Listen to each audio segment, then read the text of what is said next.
afternoon, everyone, and welcome to Stock Market Today. You have Alyssa Coram here, and I'm joined by Ed Carson. We're going to break down the action for the major indexes. But Ed, go ahead and give us a rundown of today's 3 actionable stocks that we're going to be taking a look at.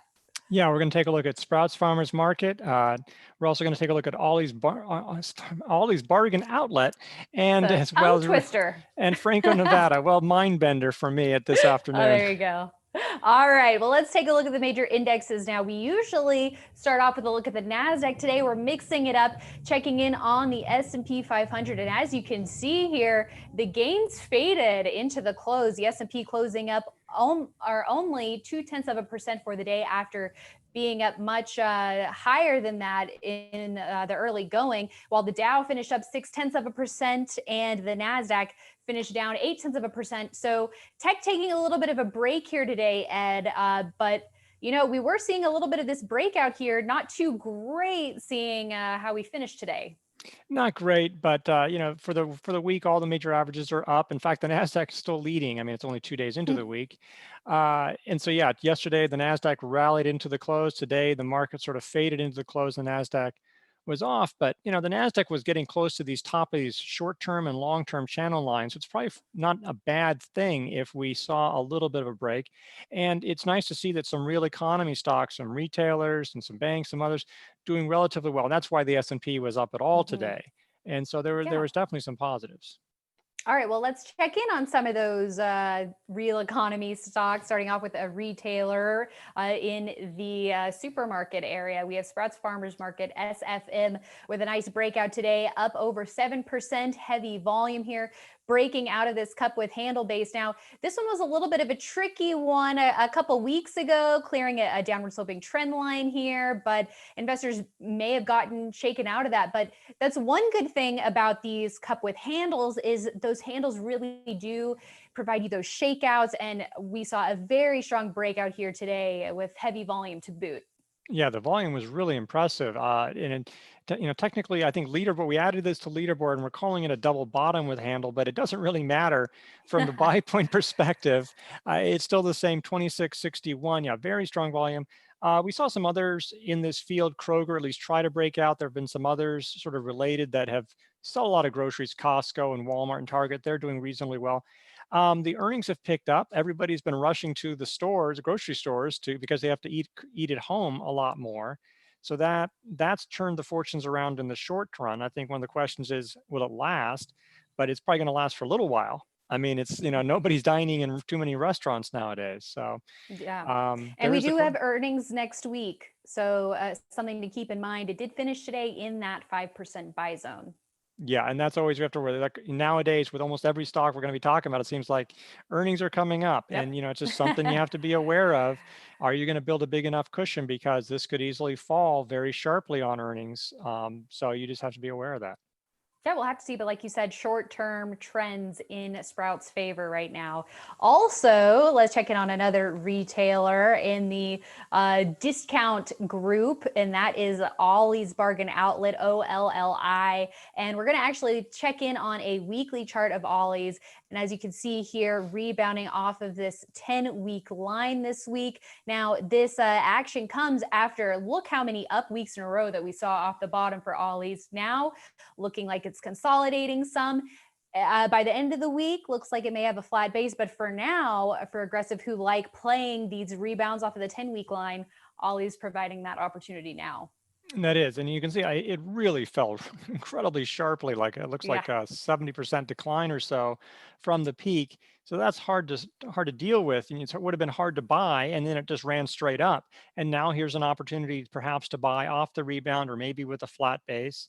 Closeout retailers. I mean, let's be frank. There's probably going to be a lot of inventory coming in the coming weeks and months, in addition to what they've benefited now. Some other stocks in the group, Big Lots, which is another closeout retailer, that rebounded from its 10-week line or 50-day line yesterday, and a lot of other discounters are doing reasonably well. So it's nice to see that kind of group move if you're looking at a stock. Yeah, and Ollie's, we know, is a former leader, especially notable run in 2017 and 2018. So now coming back on our radar with this action this week in particular. And now let's turn our attention over to a gold and silver play. We have Franco-Nevada here, and we saw a breakout yesterday for FNV, and it tacked on some more gains today. This is interesting because we have all of these growth stocks that have been performing especially well during this rally, but now it looks like investors are flocking once again to these gold plays. So what do you think that says? Yeah, well, it's been really strange. Gold has been rallying sometimes off a weak dollar, but the weak dollar has often been, oddly enough, a sign of a strong economy. It's been sort of strange things going on. So gold isn't like a counterplay, Mm-hmm. but it's been working. A lot of, gold prices are up at like a 9-year high. Silver prices were just on fire today. They were up like 6%. Actually, if you pull up like SLV, the ETF for silver, that one was just crazy today. So Wow. there's a lot of those stocks in there. There's some, just when you have that kind of price gains, they just have to churn out the same kind of mining, the same kind of ore, and they're going to make a lot more money off of it. And so there's a lot in here that have been working lately. And so it's definitely worth considering. It's not going to be a counter, but it's also not exactly going to run with the growth stocks. And so that's sort of an interesting thing that you might want to have in your mix.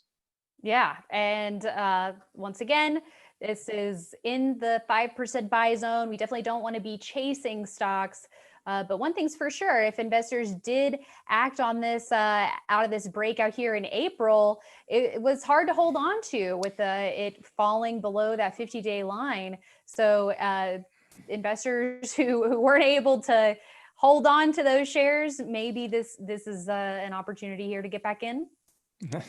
It might be, and it's just something, I think it's something to consider for a broader portfolio of leaders, and having a gold play is not a bad idea. All right. And that is it for today's show, everyone. Thanks so much for joining us. And you can be sure, of course, the conversation will continue tomorrow morning on IBD Live. That is our hour-plus long morning live stream where we're going in depth with the chart analysis and fundamental analysis of stocks that are actionable, just like the ones we discussed in today's show. And we're talking about them in real time and all the different tactics that you need, whether you're a swing trader or you're looking for some slower, pokier stocks, as we like to say, maybe those long-term leaders. So there's a little something for everyone in IBD Live. Absolutely, and we're talking about these really top stocks. These are also the stocks that are on IBD and on our leaderboard, Yes. which we have open access this week. You can just put in your email and you get access to it. No credit card required.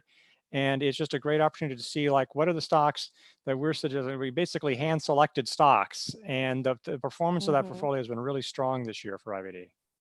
Yeah, this rally has seen a lot of stocks added to that leaders list, and like you said, it's a handpicked list from our team, and you get all of the chart analysis and backstory and buy points in there and position sizing. It's really great. And actually, coming up, we do have a webinar with our very own Justin Nielsen and David Chung within the hour, 2 p.m. Pacific, where they are breaking down all things leaderboard. So if this is something that you are interested in checking out, and hey, even if you're already familiar with leaderboard, we highly encourage you to check out that webinar, and you can get all the details at investors.com/webinar. Again, that's happening at 2 p.m. Pacific. So definitely check that out. And we'll also, of course, have an archive of that as well. All right, everyone. Thanks so much for joining us, and we'll see you right back here tomorrow.